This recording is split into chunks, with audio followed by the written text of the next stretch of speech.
What's going on, guys? Welcome back to Pure EVil MMA. I'm your host, like always, Evil Letty. It's been a minute since I've been back in the studio. I've just had so much going on, and with the recent shootings in Vegas, I'm sure all of you must have heard of that by now. It really makes you step back, and today's show, I have to say, is dedicated to everybody that has been affected by what's gone down in Las Vegas. It's just so sad, and covering MMA, I mean, most of the events are in Las Vegas. UFC is located in Las Vegas, but UFC has made a decision to keep UFC 216 going down this weekend, and I think that's the perfect move.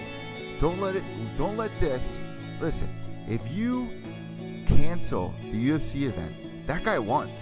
That guy is affecting more people. And if you think about it, when you tune in to watch your favorite sport, and I'm not saying we're trying to forget about it, but it helps us get back to the daily life. Look forward to something.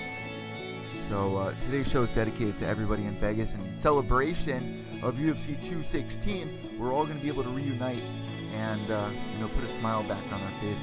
So today's episode dedicated to those lost in Las Vegas.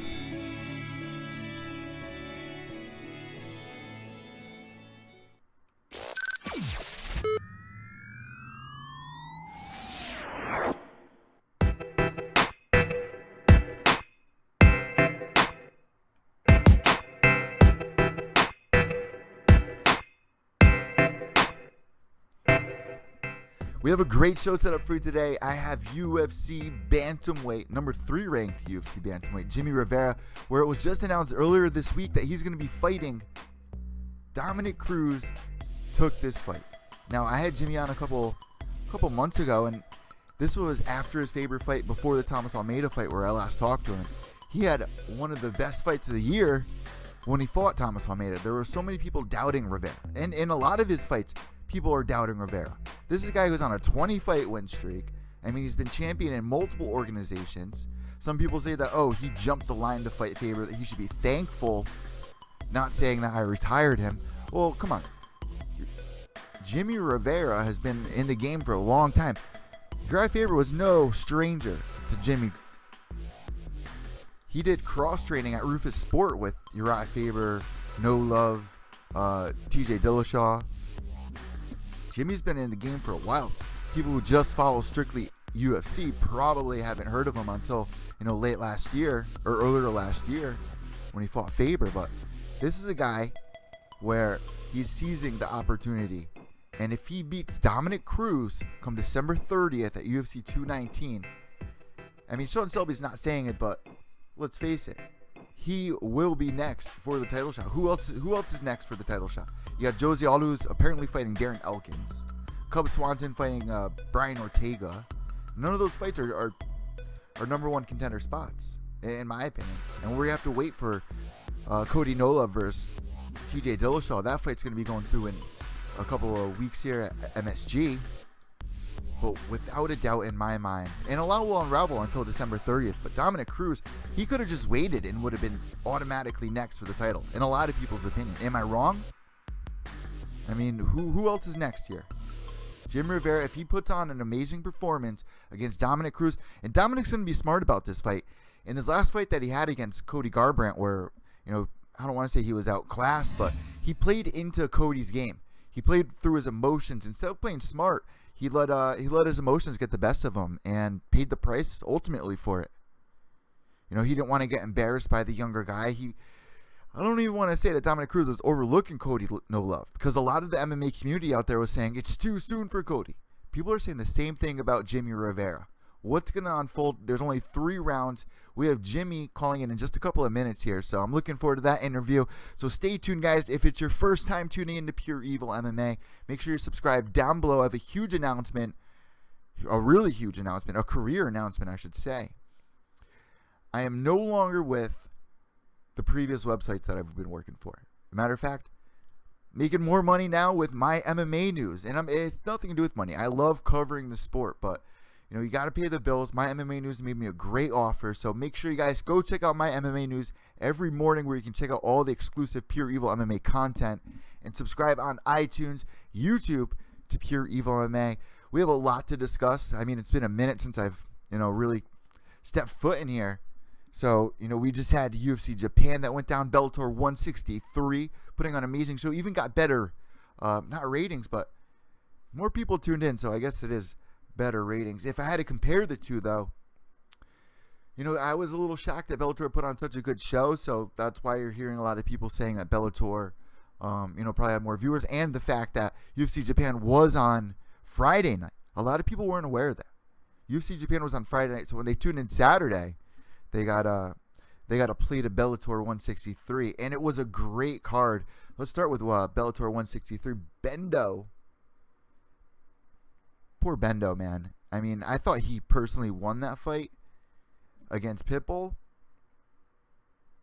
But now you're looking at 1-4 since coming to Bellator. I mean, the guy's had 4 fights, only won 1 of them. And that was even, a controversial fight. Aaron Pico, KO of the year. This is a guy that world was watching. He is one of Bellator's future stars, but he has an early career. I mean, he has a background in wrestling, boxing. People are wondering, how is he going to transition in MMA? We've seen it before with Drina Bars, doing amazing in kickboxing and Muay Thai. Coming over to MMA, you wind up on the ground, you get submitted. You find a lot of people that have some trouble with that. Aaron Pico went in there and had a legit weasel face knockout over his opponent. And it was a little weird. His opponent didn't have anybody in his corner. I was into this fight too.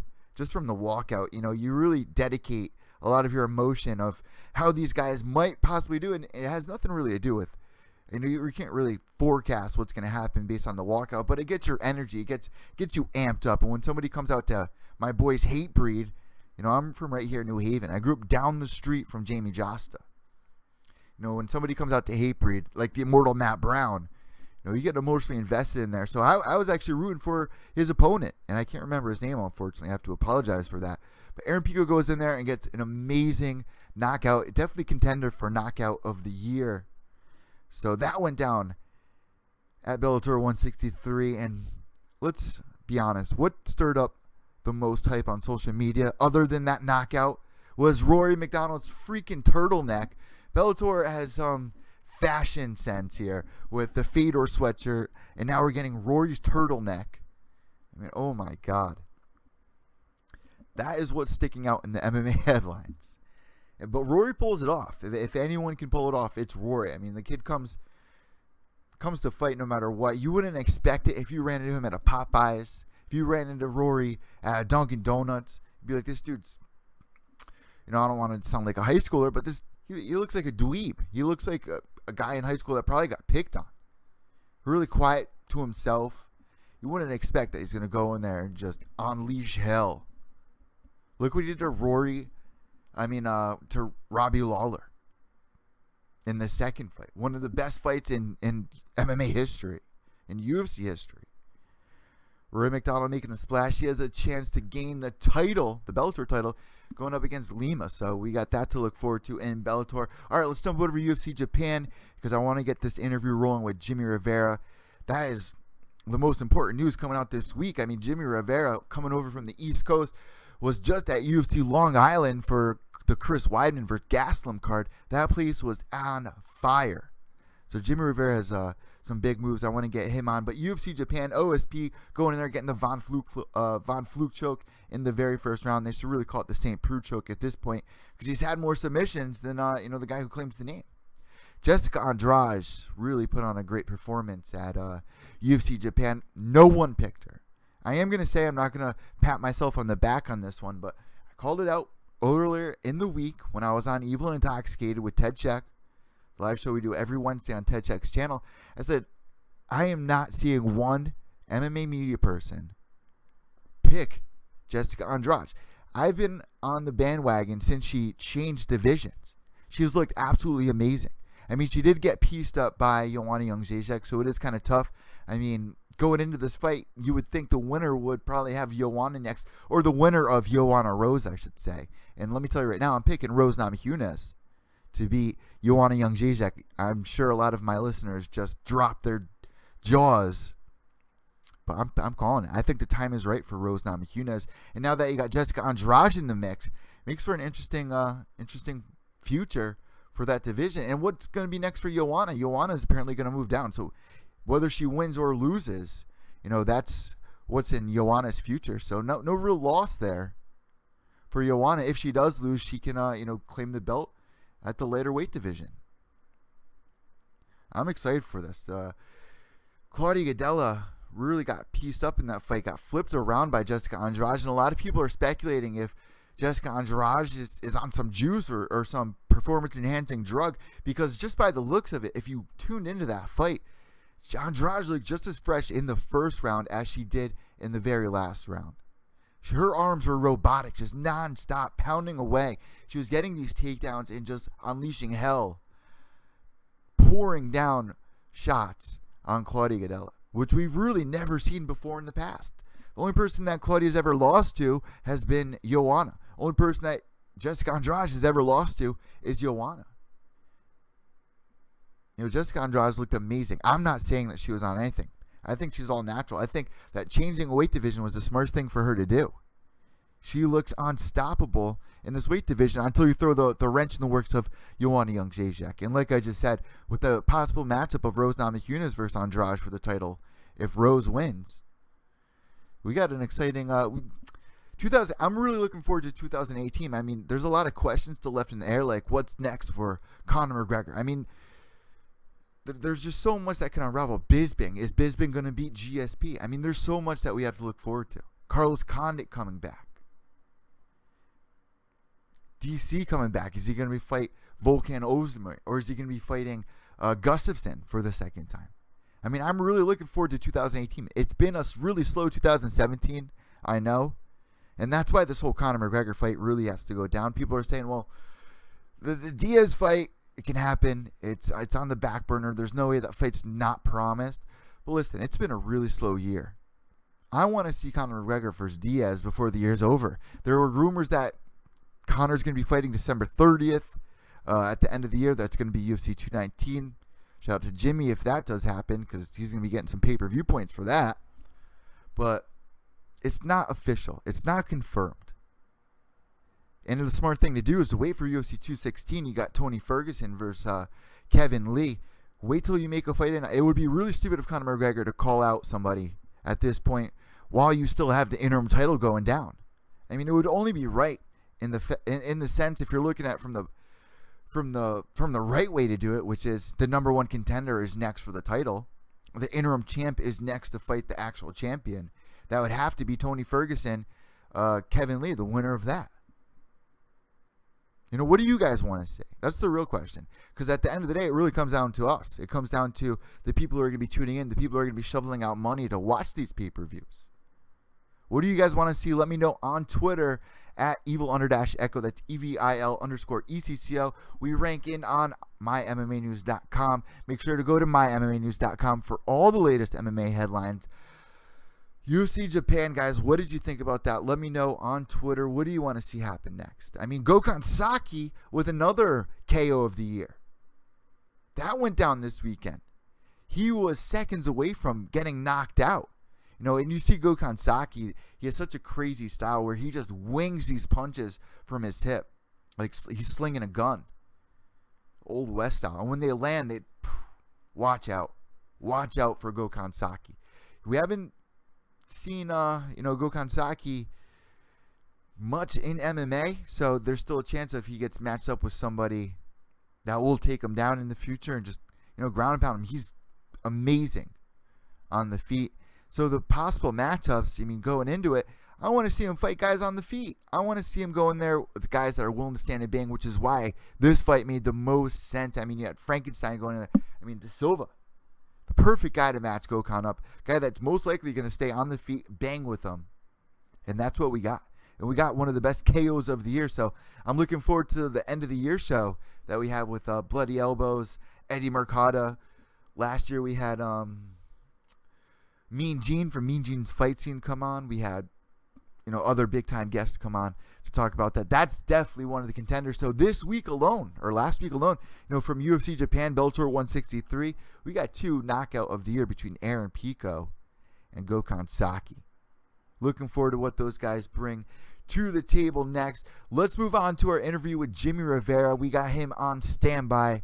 Thanks for tuning in to Pure EVil MMA. Let's do it. Enjoy the rest of today's show. We are going to be giving predictions for UFC 216, so stay by for that. Let's get Jimmie Rivera in. All right, guys, welcome back to Pure EVil MMA. I got a special guest with us here today. Coming back to Pure EVil MMA for like the third time now, East Coast's own Jimmie Rivera, who has an upcoming fight with Dominick Cruz. Now, Jimmy, last time you were on the show, this was a fight that you were pushing for. This was a fight that you really wanted, but I just heard a recent interview that you were kind of surprised that it happened. Why exactly were you surprised that Sean Shelby set this up? Well, I wasn't surprised. I was surprised that Cruz took it, and I didn't understand why he took it until I heard him on the MMA Hour. So now I really understood because, it basically left him in a rough patch because he was probably going to wait for a little longer because he wasn't going to get that title shot right away. And, I agree. The boss of the division isn't Cody Garbrandt. It's Sean Shelby. So it was in my benefit. I have nothing against it. I think it was great. And, he didn't get the rematch right away. I assumed that he would rematch Cody Garbrandt right away for the belt, but he said no.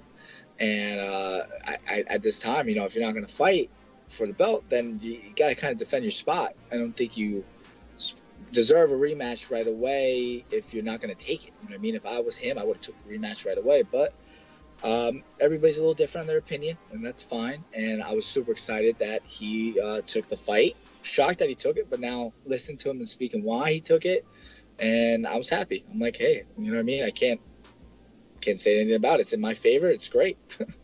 So the last fight that you had was against Thomas Almeida. There were a lot of people in that fight that weren't sure, what was next for you, whether that was going to steal your a title shot next for Cody and TJ, or what you were going to do. You've beat some of the toughest guys in that division, like Alcantara, that no one wants to fight. You've even said it before.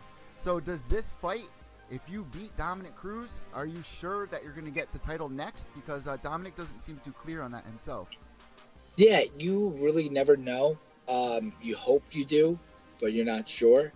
So I can't really say if I'm going to get it or not. But for, damn sure I'm going to train my ass off and beat someone who's a legend in the division, just like Faber. I beat Faber. And, I'm going to train my ass off and go in there and I want to get my hand raised at the end. And then afterwards, I don't know what's next. I just kind of have to talk to the boss and Sean and see what's going to be next for us. So what goes into getting ready for somebody like Dominick Cruz? Because he's not like anybody else. I mean, he's a true artist when it comes to footwork, and he's got such an awkward style. How do you get ready for somebody like that? Simple. Have my teammates emulate him and, train my ass off, get the cardio ready, get the gas tank full, and from there come up with some game plans with my coach, and then from there just let's execute it and work. I got a great 3 months of training to start. This training started on Friday, and I'm super excited about it. Have you ever seen Dominick Cruz before in the past? Have you guys ever crossed paths, interacted before? We did an interview right before the Almeida fight, which I was surprised. He was commentating my fight. He was very fair about it. I had no problem with it. And, he was said somewhere like, yeah, Jimmy didn't mention me about fighting. And I kind of laughed about it because I said, when we did our interview, it wasn't about me fighting. It was like, listen, this interview is really about you and who you are. People know you're a fighter. People know you're ranked 5, this and that at the time. They want to know, who are you as a person? I explained, listen, I'm an instructor. I own the Tiger Showman School. I teach from 3 years old and all the way up. My passion is teaching. Second is fighting. And the biggest thing I'm here is to help kids build their confidence and adults get in shape. So we talked about that, and that was it. It was a quick combo, and that we were done. And I was very, respectful to him. He was respectful to me, and we got it done quick. So when he said that comment, he's like, "Oh, he never mentioned about fighting me, this and that." I'm like, well, we didn't really talk about my fighting career. We talked about my personal life. So it's like, whatever. I'm like, listen, man, you had to know I was going to call you out afterwards. Like, it's either fighting the winner of TJ or Cody, or fighting, TJ if Cody can't fight, or fighting Cruz. And now this is what happened. So that was such an amazing night, UFC Long Island. Did you stay and watch the fight? Chris Weidman gets the win. I mean, it was an amazing event. Oh, yeah. I was happy for Weidman to win it, and he definitely needed that win. And it's awesome. He's from Long Island. I'm a native. I work in the city. I'm from Jersey, so you're always rooting for the home team guy. So you were just talking about Dominick Cruz is commentating, and there's been a lot of UFC fighters out there that tuning into Dana White's looking for a fight, which I saw one of your teammates was on one of the weeks. What do you think about Snoop Dogg's commentary? Does it offend you? What's your thoughts on that? No, not at all, because they have someone like Faber who knows the fight game, so they get in that. They actually have two commentators. They have him, and they have another. You could switch it to someone else, two other people. So I'm not really offended at all. I actually find it hilarious. You know what I mean? It's a great thing they have. It's very smart business-wise. Snoop Dogg's hilarious, but you have Snoop Dogg saying stuff, but then you have Faber talking the facts. And putting those two together, it's great. I think it's a great thing marketing-wise, and I don't think it's disrespectful to all the sport. Now you got someone like Snoop Dogg who doesn't know anything about it. Now he's actually learning about it. He's growing respect to it, and he's understanding it better. And that's the biggest thing. People don't understand mixed martial arts, don't understand UFC. There's so many times people say, "Oh, you do UFC." I'm like, actually, I don't do UFC. I do mixed martial arts. UFC is a promotion. It's the best promotion out there to fight for. So you need to educate people. Faber's doing that right now with Snoop Dogg. I think it's a great thing. And Snoop Dogg's like, yeah, he's understanding now. And as you see in the later fights, he's doing a better job understanding more and more and more. And I think it's cool. I think it's a great thing. I don't find it disrespectful at all. And people that do, well, you're right to your opinion, but I think it's great. Well, with the Ultimate Fighter on season 26 now, which you got to take part in not too long ago, do you think that they might transfer over to Dana White's looking for a fight, doing that on Wednesday nights instead of the Ultimate Fighter? Have you been watching the Ultimate Fighter? I work a lot, so I haven't watched the Ultimate Fighter this season. I watched the last season because it was Cruz and Dillashaw and Cody. But I haven't watched it as much because I honestly just don't have the time sometimes. Yeah. They don't have the time. So TiVo, I watch a little bit on the weekends. I don't know. I mean, they have two great things going on. There's a Contender Series and Ultimate Fighter. And I don't know. I think they're great. I don't think why stop one and do the other. I think doing both of them is a great thing for them. And they people get to really see other people and understand them. And it's great publicity for fighters. And I think it's a great thing to be able to be a part of. So I have to ask you this, man. What's going on with you and Aljo? I mean, we see what's going down on Twitter. What's up, man? What's gonna happen? Nothing, here? Man. He wants to fight me really bad, and I think it's funny because I tried to fight him a couple times, and he said no. Now he wants to fight me because I'm doing better than him. That's okay. It's whatever. I don't really care. I don't really entertain. I let my wife was having some fun with it, and I let my wife have fun with it. I don't care. I'm like, does he offend you? No, not at all. He said all this stuff. I'm like, baby, she's like, yeah, this is the most fun. She said this is the most fun I had on Twitter in forever. I'm like, all right, that's fine with me. I don't, words. When you're at my level and you don't give a fuck about what everybody else thinks about and whatever the fuck people say, like I don't give a fuck. You can say whatever you want to me. I could care less. All I care about is how I perform that night in the cage when my fight comes up. That's it. You know what I mean? And I stick to my game plan and listen to my coach. That's what was most important to me. Besides that, people say what the fuck they want to say, and I could care less of what they have to say. I was hoping Cruz was going to talk shit, but he was very respectful and nice because I wanted to see what he was going to say so I could enjoy a good laugh. You know what I mean? He said something about me after the fight was Almeida, small boy pants or some shit, and I laughed about it. I thought it was funny. Nothing gets in my head, man. Nothing gets in my head. We're all this. Listen, we both go in the cage the same night, December 30th. He's got 2 arms and 2 legs like me. Bleeds the same color as me. He's just a little bit taller than me. That's it. It's the only difference. So, but nothing bothered me. Aljo can say whatever he wants. I just find it hilarious. You know what I mean? I find it hilarious, and my wife had a good time, so I let her be. You know what I mean? All right, you want to say it? Go ahead. Even my teammate got mad. When I get mad, man, let it be. It's funny. It's funny. I don't acknowledge anything. Anybody said, I'm like, whatever. I don't care. Well, you know what? Any publicity is good publicity, and Joe Rogan just had Cody and Uriah Faber on, and they couldn't even remember your name. Do you think that was on purpose? Because obviously you're on the radar. You're at the top of the division. Oh, my God. It was so funny, too, that Cody brought – I mean, I don't think Cody's the brightest person out of all of them. I think he's a little special in his own way. But I think it was funny, and the whole thing was like, Cody, do you like strawberries? She turns around, looks at Faber, and Faber answers the question. That was the whole thing went. So I'm like, man, you can't speak for yourself. You can't articulate, words into sentences and therefore. So I thought it was funny and thought it was very humorous, and I could care less, man. I mean, if you can't read that there's no I in Rivera, have a little hard time reading contracts and doing business and stuff like that. So it's okay. It's fine with me. I don't care. They mentioned me. They know who I am. That's all that matters. So you actually trained with TJ when you did cross training at Rufus about 2 years ago. What have you grown since then? Because it was quite clear. I mean, you can't really judge off sparring videos, but you know, you were piecing them up from what I saw. You know, and TJ's definitely grown since then. You've grown since then. If you guys matched up again for the title, how do you see that one playing out? Oh, I beat him. He's easy. I go in there and, you know, I mean, take that head off. I got to train with Rufus Sports. Faber was there and TJ. I got to grapple Faber, and I got to grapple and spar Dillashaw. And I always thought these people were unbelievable. Like, they were so good. Put them on the pedestal. And I got to go with them. Like, it was the best thing ever that I've had in my life, because I realized these people are not that fucking good. You know what I mean? I'm at the same level they're at. And it was cool. It was cool to be a part of it. It was definitely a confidence booster, and I enjoyed it. It was a good time training, and I always love cross training. Listen, I lost to Terrence Bermudez in the Ultimate Fighter. Now he's a good friend of mine. We talk all the time. I get to cross train with him.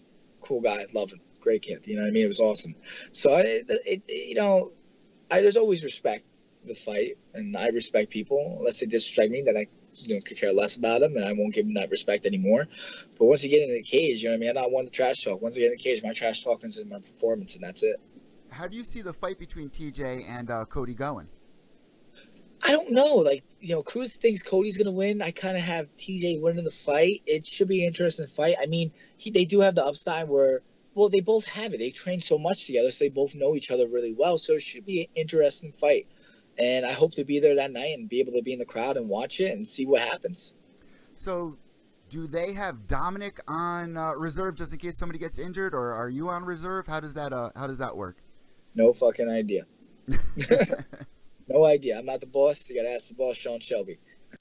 So how do you see this fight going down? I mean, as we get towards the end of this interview, I'll be in shape, so if they need me, I'm ready. Oh, you just cut out for a second, Jim.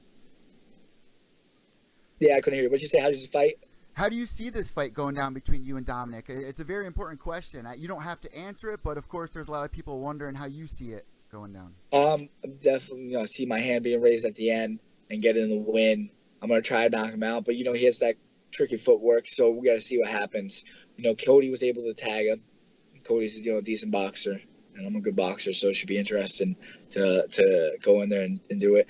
I also like to go in there. Like, sometimes you know someone's game plan, but sometimes they change it up a little bit, and it's interesting how they change it up, and you adapt to that. Like, I always adapt, and I fix what I have to. My coaches come in and I do this instead, no problem, I got it. So I'm looking forward to it. My biggest concern is getting my hand raised at the end of the fight, whether it's a knockout, decision, or tap out. That's my biggest goal. So I got to say congratulations, Jimmie, because I just saw that you were inducted into the New Jersey Hall of Fame for what exactly? Mixed martial arts? For a fighter. I think it's like Fighter of the Year or something like that. So it's really cool. Myself and a former teammate of mine and my wife's best friend, Caitlin Shakagan, as well. So we're super excited. It's on December 1st. It's a Hall of Fame dinner, and we're getting inducted as mixed martial arts fighters. And it's really cool to be part of something and, be part of something great like that. And, I can say I got on my resume, I'm a Hall of Fame fighter, too, as well, for New Jersey. Last question before we let you go. I have to ask, what is the schedule looking like from here on out? I mean, you got all the way until December 30th is UFC 219. So what are you going to be doing between now and then? What does it look like? Are you going to be cross-training somewhere? What are you up to? Training, working, training. That's it. That's all it is. Running my school, training in the morning, training at night, and just getting ready for this fight. Camp started already on last Friday, and I'm still going with it. And we're going all the way to the end. And that's it. It's just now it's time to work hard and focus on the game plan and be prepared on December 30th. And that's it. So close your eyes. Imagine you get your hand raised right now. What do you say in front of the audience? Are you calling out TJ? Are you calling out Cody? Whoever wins the fight, I'm calling them out. That's it. You know what I mean? TJ wins the fight. I'm like, all right, let's go, TJ. One more fight in February, March. Let's get it done. Cody, same thing. Whoever wins the fight, I'm calling out. You know what I mean? And I'm ready to go in there and whoop that ass. Thank you so much, Jimmie, for coming on Pure EVil MMA once again. You know what we like to do here. If you have any sponsors, of course, Reebok, which, is on your head right now. Any shout outs or anything? The floor is all Yeah, yours. thanks to Reebok. I mean, I love their fight gear and all that. It's awesome. It's really nice. And thanks to Tiger Fight Gear for all my equipment, my getting ready for my fight, and for NutriBio for my supplements and keeping me healthy. Thank you so much, Jimmy. Best of luck, best of skill, and stay healthy, brother. Thanks, man. Have a good one. You too. All right, guys, there you go. That was Jimmie Rivera, UFC's number 3 ranked bantamweight. Last time he was on here, he was calling for the Cruz fight and said he will retire Cruz like he did Uriah Faber. What do you guys think is going to happen? Let me know on Twitter at evil_echo. That's EVIL_ECCO. All right, guys, let's jump into some of my MMA news. All right, so some of the latest headlines. I broke this, and I am going to take credit for this. I was the first one to report this from mymmanews.com out of any other website in the MMA media world. And I mean, it's kind of a crazy headline, but Nick Diaz married in Las Vegas this weekend? What? Check this video out. Actually, I think she pulled it, so we can't even check the video out. Well, here, this is basically what happened. So, at Chloe Monster 92, you can go look her up on Instagram. She has pictures of a ring on, and she's claiming that she married Nick Diaz in Las Vegas last weekend. And this is just so weird, and there's a lot of people saying it's fake, but Nick Diaz follows her Instagram page, likes a lot of her photos. So, all right, here's what happened. She made a video last week. One of my listeners actually tagged me in it. I mean, this came out of nowhere. How they stumbled on it, I have no idea, but I have to give them a shout out for tagging me in it. She records this video. She puts her hands up to her face with the ring. I mean, she's trying to be nonchalant, but she's trying to make an awkward point, and she like whispers it too. She's like, so I have an announcement. Last week my brother was actually the minister, and I got married to a special person by the name of Nick Diaz. Literally, that's exactly how this video goes. It's so awkward. And when it originally came out, my original thoughts on it were, this girl's crazy, right? She's crazy. Her brother, her Mormon brother, sanctioned their marriage. That was weird right off the bat. Nick Diaz, who is this girl? I mean, my MMA News just did an interview with Nick a couple weeks ago, and he had some girl from New York, his alleged girlfriend. Now, he's not like Nate, or Nate's had the same girlfriend for 10 years. Nick is out every weekend, and it does seem like he's with different girls every weekend, out partying.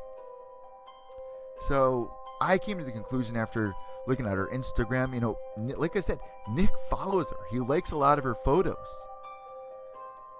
I came to the conclusion, yeah, this could be some truth behind it, but maybe she's just promising herself. Like, maybe she's just a booty call for Diaz when he's in the area. I wouldn't be surprised. You know, why not? Why wouldn't Nick agree to that? And if you guys have been following Pure EVil MMA since the start, you guys know that my ex-girlfriend was talking with Diaz. Diaz tried scooping on my ex. They still talk. If you don't believe me, I'll message me, DM me. I will send you screenshots of Nick Diaz trying to chill with my my ex-girlfriend, trying to call her out to New York. Now, this is something that I'm not mad about. Me and my ex laughed about. This was going on during our relationship. We actually thought it was really funny. I wouldn't be mad if she went to go chill with Diaz. I mean, fuck, it's fucking Nick Diaz. I wouldn't be mad. I mean, anyone else would probably be mad, but I'd be like, fuck it, do it. Listen, just to be fair, if Ronda Rousey was DMing me, talking to me, was like, you want to meet me in New York, I would be pissed if my girlfriend didn't let me go do that. I'm not saying Ronda would want to, you know, have an intimate time with me, probably like Nick would try to do with my girl. I'm just saying, I wouldn't pass that up for the world. Go do it. You live once. You live once. But, you know, the point being that Nick's always with other girls. So is this girl just promising that she's going to be faithful to him, that she's the only one that's going to, you know, unlock the chastity belt, so to say? Is that what this girl means by it? Because we did message her. My MMA News did reach out to her, asking her, and Nick actually, and Nick even said, and this is even weirder. Nick was like, you know, we asked him, did you get married? And he responded with yes. Was he joking back? Because you can't tell much from text messaging, but was he joking? I mean, this is just so weird. And when we asked Chloe Monster 92, she said, not exactly. So this is just weird. I mean, my conclusion makes the most sense. She's just a booty call, making promise that I will be the girl when you're in this area. That's the only thing that makes sense. Let me know what you think about it. Go check this article out on mymmanews.com. Like I said, the girl pulled the video. I mean, she was probably getting a lot of hate. And I even backlashed. I'm not trying to bash this girl. I'm not trying to bash Chloe. If you're listening, Chloe, I'm not trying to bash you. You know what I mean? I even went on the Instagram for people saying that she's a psycho, saying that she's a liar.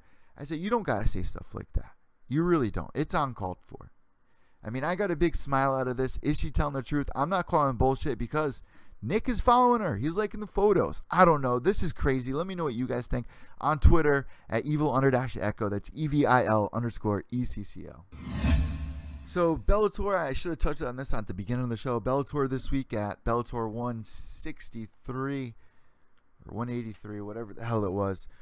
They introduced the flying cage into the mix. I love this aspect. Now, it brings the excitement when you go to a live show. And I was thinking back to when I was a kid, used to go to WWE to see my favorite wrestlers like Stone Cold Steve Austin, Mick Foley. When the cage was involved, it added an element of fear. Like, these two men are getting locked in a cage.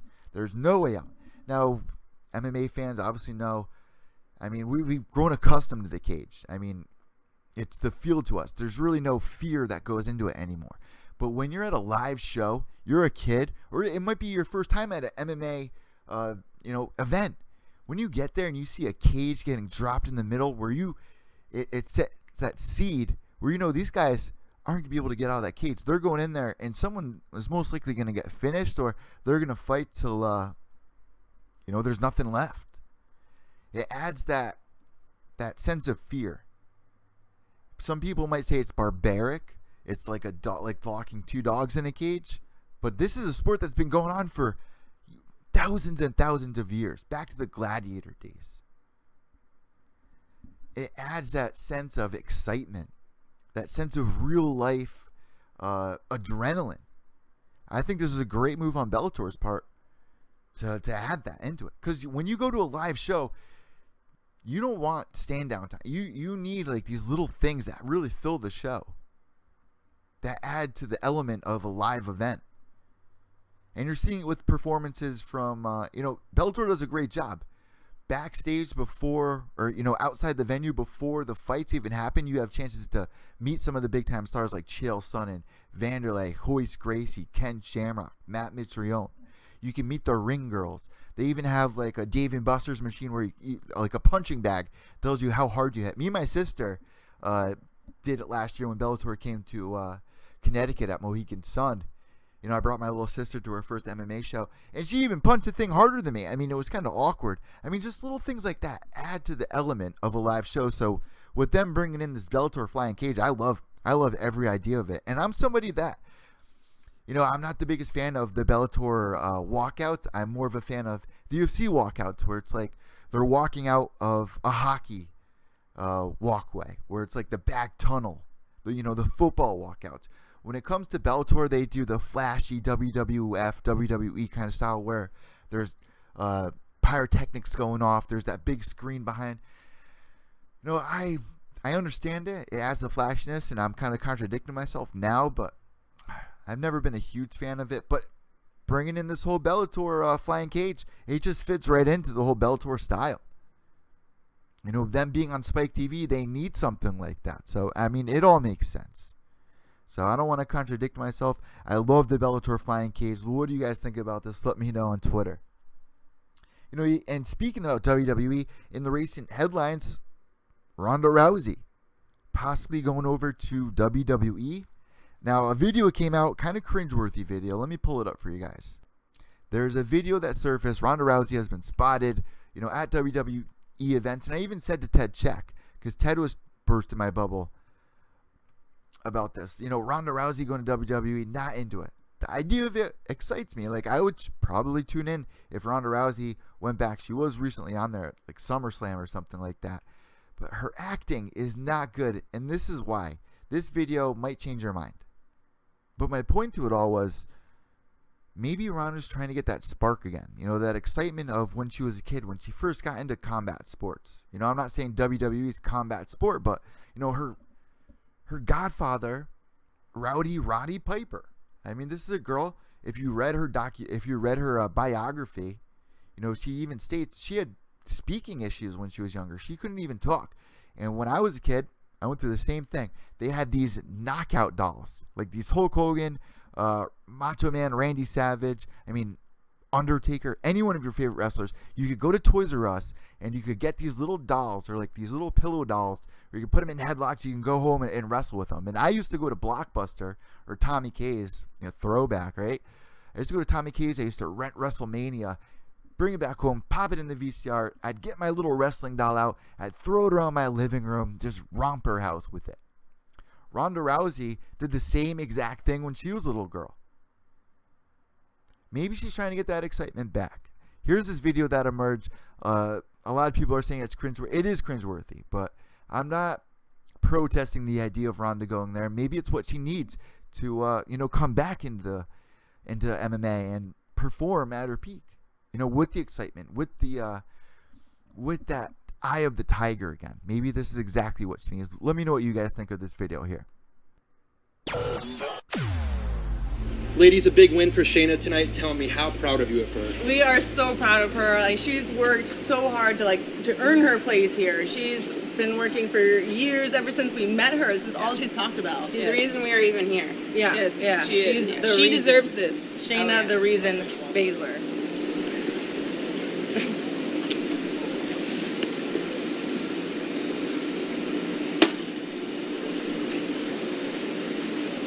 You name the time, you name the place.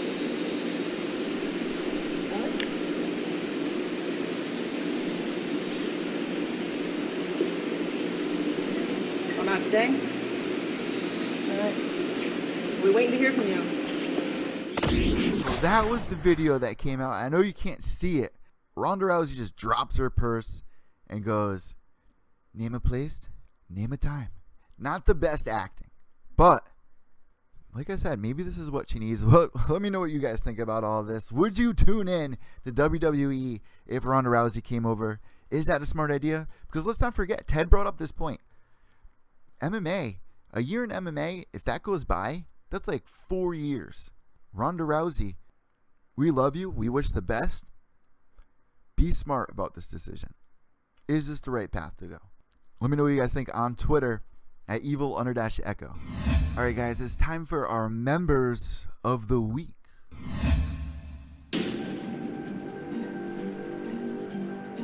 The Pure EVil MMA army is taking over, uniting fans, followers, MMA fighters, and elite Evil family contributors from all over the world. And this is a call to all MMA fans. Your opinions count, and we want to hear from you. Use hashtag Pure EVil MMA on Twitter, or leave a comment on any video or article on the Facebook page or YouTube channel. Find your voice and come join the ranks of the Pure EVil MMA army. Like these soldiers of the week, ready to receive a shout-out salute from Evil Eddie himself. Thank you so much, Minion. Huge shout out this week to Dandy Dave, who's always in support of Pure EVil MMA. Shout out to Sam, Ann, Patrick, Jay LaFleur, Wicked World, Sammy E, Brian Brown Butcher, Mrs. T, Mike, hope that back feels better. If you guys want a chance for your name to be announced on the next episode of Pure EVil MMA, use hashtag Pure EVil MMA, engage with us in some of the latest headlines, and your name can be announced on next week's episode. Congratulations, guys. You are this week's soldiers and members of the week for Pure EVil MMA.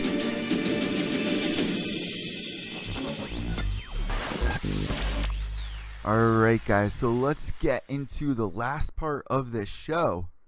We got UFC 216 coming up this weekend, and like I said, I'm happy that they're holding this event. I mean, in spite of what happened in Las Vegas, you can't just stop. There might be some people that are like, why are they doing this? Why? How could they do this? You know, in memory of these people that lost their lives. I mean, Mandalay Bay is right next to where UFC is going to be having this event. I mean, UFC's been to Mandalay Bay. UFC is located in Las Vegas. You can't stop. If you stop, the shooter won. I hope that the UFC will pay tribute to those who have lost their lives or have been injured or affected by this. It's just so sad. I don't want to talk about it too much. It's not really my place. I've been hearing so many weird things, like multiple shooters, that there were shootings in other casinos, that it was ISIS, all this stuff.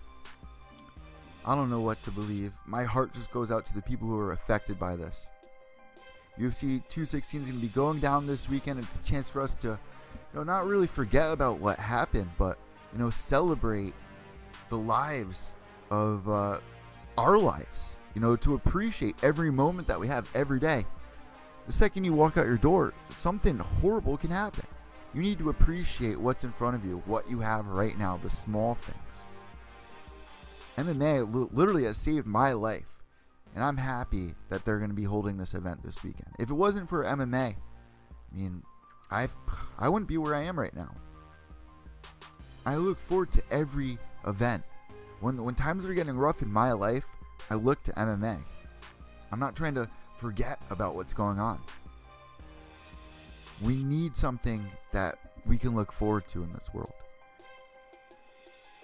MMA fits that role for me. So this weekend, UFC 216, October 7th, 10 p.m., 7 p.m. Eastern Time, Pacific Time in Las Vegas, Nevada. Number 2 ranked lightweight Tony Ferguson is going to be going against number 7 Kevin Lee. This is going to be an exciting fight, guys. I got Tony Ferguson right off the bat. Kevin Lee, some people are saying it's too early.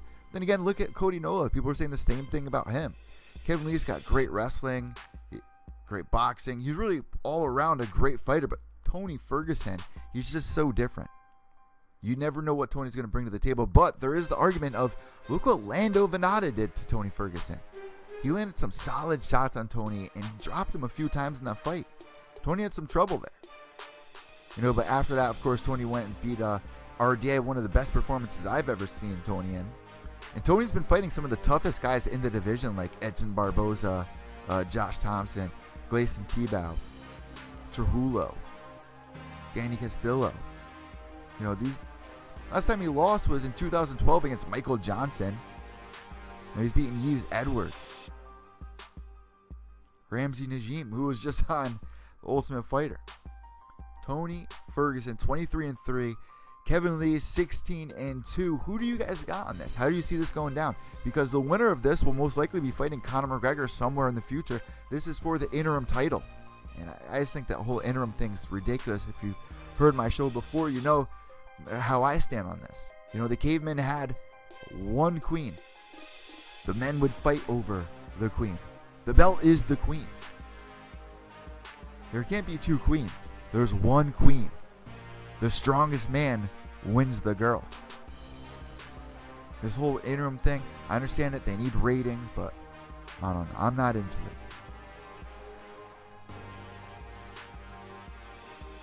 It's going to be 5 rounds. How is Kevin Lee going to do in the 4th and 5th round, the championship rounds? Is he going to show up? This is the biggest fight of this young man's career. Kid's only 25 years old. After his last win back in June, some people were saying that it was an early call. One or two more seconds that went by. Most likely, Mike probably would have tapped. But I'd still say it was a little early. Before that, beating Francisco Trinaldo. Trinaldo on like an 11-fight win streak at that point in time. Kevin Lee just comes in there. Woo. This kid's on a roll. Beat Jake Matthews.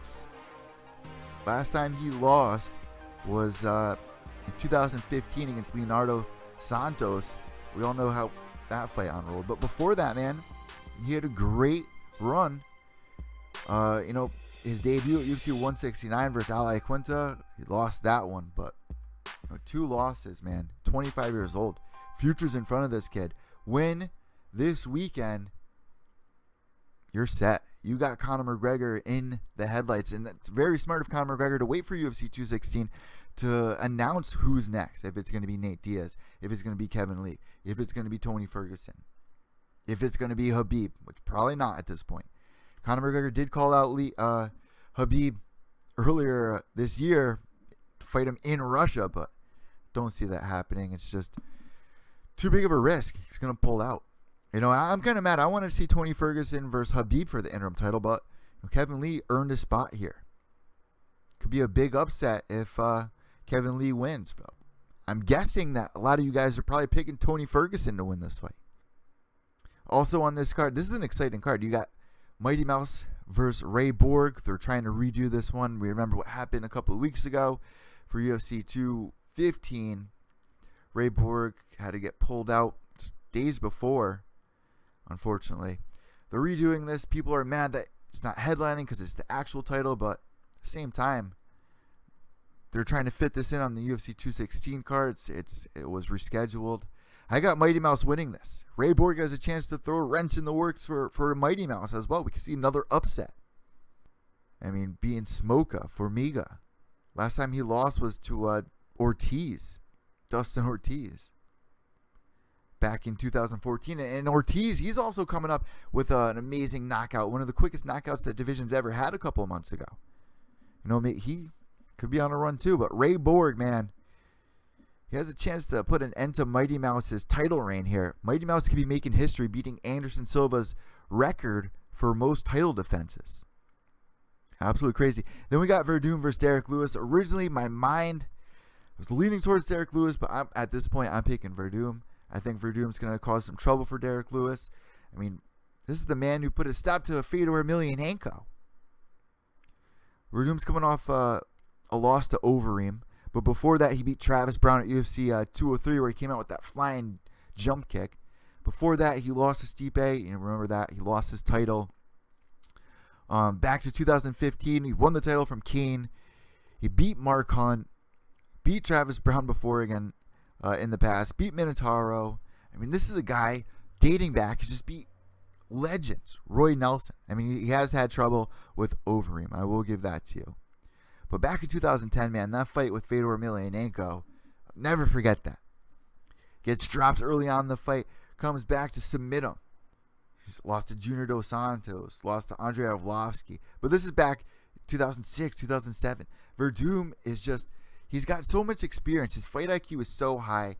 We saw what happened when Derek Lewis went up against Mark Hunt, who has equal fight IQ. He just couldn't hang in the later rounds. The fourth and fifth round, Derek Lewis wasn't doing much. Mark Hunt was able to step it up, perform those last couple rounds, and get the win. Ultimately gets finished by Mark Hunt. But before that, Derek Lewis showed heart in the fight that he had against Travis Brown. Now, the argument is Travis Brown on the back nine of his career possibly, or maybe he's just having a little stumble right now. He's not having good training camps or, coaching or whatever is happening. Travis Brown. People are saying that, that win wasn't impressive. Travis Brown isn't the Travis Brown he was a couple of years ago. The man who moved like a middleweight but was really a heavyweight. But he came back in that fight. He was having trouble in that first round. He got hurt from a couple kicks that Travis was throwing. Said that he had a boo-boo tummy, but come on. He looked phenomenal being able to recover and finally finish Travis Brown as that fight went on. Derek Lewis beat Roy Nelson. He has another fight IQ, but another guy on the back nine of his career. He just went over to Bellator, fought pretty much a nobody. And I don't want to say that against Ayala, but fought pretty much a nobody and went to decision.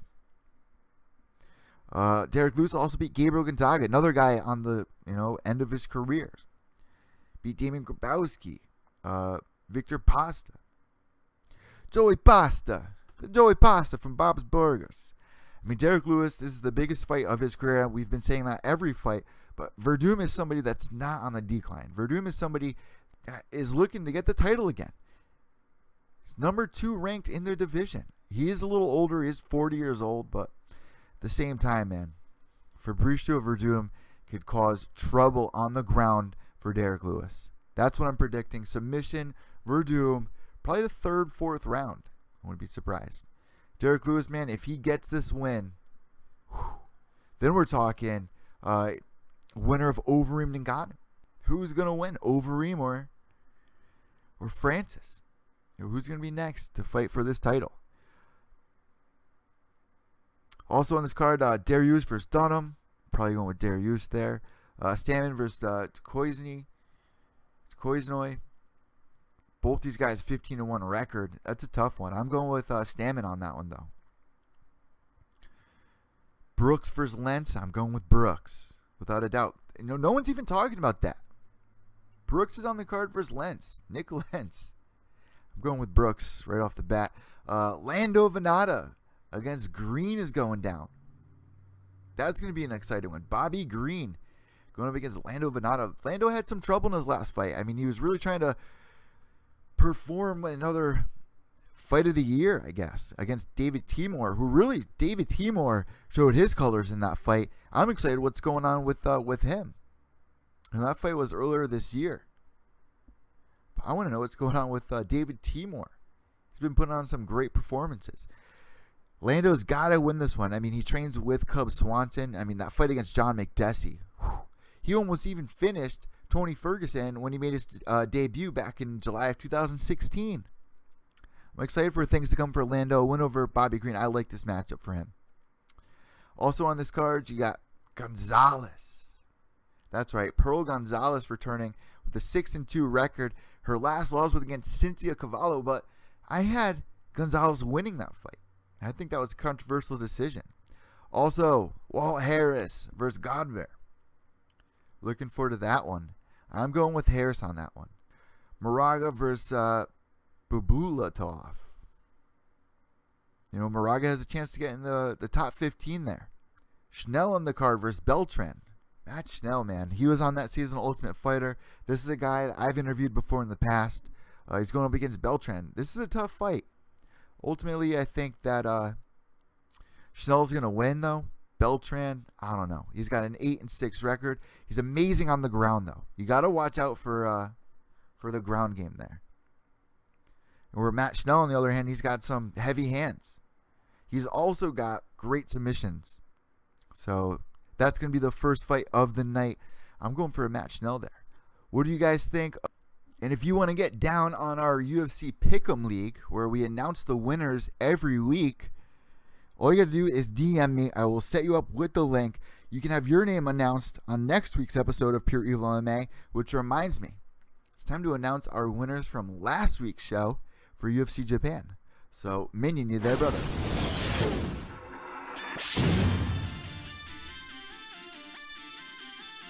Since 1993, MMA fighters from all over the world have gone into battle, shedding blood, sweat and tears to prove that they are worthy of holding the title of champion. At every UFC event, as the fighters throw down in the octagon for our entertainment, each hoping to validate that they are the best by someday having a UFC belt strapped around their waist. A second competition rages amongst the Pure Evil army for the right to lay claim to the prestigious Crystal Skull belt. For ultimate Pickem bragging rights over their evil brothers and sisters in arms. And this week, after climbing their way to the top of the Pure Evil ranks, the prominent honours of the Crystal Skull are awarded to... Thank you, Minion. And this week, our winners for the Crystal Skull go to Disturbed MMA, taking first place. In second, Iceman. In third, yours truly, Evil Eddie. In fourth, Love MMA. Fifth, Yusuf. In sixth, Mean Gene. In seventh, Pat. Eighth, our own Minion. Ninth, Leslie. And 10th place, Chillzone 95, our own. And thank you guys so much for making your picks. And if you are listening to this podcast and you want to get down on this fun, all you got to do is send me a DM on Twitter at evil_echo. That's EVIL_ECCO. Congratulations, guys. I'll see you next week.